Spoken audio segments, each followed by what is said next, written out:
আসসালামু আলাইকুম। ডায়াবেটিস বিষয়ক স্বাস্থ্য সচেতনতার ভিডিওতে আপনাদেরকে স্বাগতম। গত ভিডিওতে আমরা জেনেছিলাম ডায়াবেটিসের লক্ষণসমূহ নিয়ে। মূলত ডায়াবেটিস কখনো লক্ষণ দিয়ে নিশ্চিত হওয়া যায় না। নিশ্চিত হতে লাগবে কিছু রক্ত পরীক্ষা। এই রক্ত পরীক্ষার আগে কিছু নিয়ম মেনে তারপরে পরীক্ষা করতে হবে।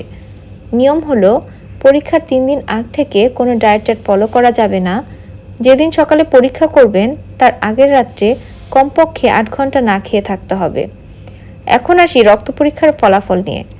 খালি পেটে যে পরীক্ষা করা হয় তার ফলাফল যদি 7-এর বেশি অথবা 7-এর সমান হয়, অথবা 75 গ্রাম গ্লুকোজ খাওয়ার পরে যদি ব্লাড সুগার 11.1 মিলিমোলের বেশি অথবা সমান হয়, কিংবা হিমোগ্লোবিন A1C নামক যে পরীক্ষাটি আছে তার ফলাফল যদি 6.5% বেশি অথবা সমান হয়।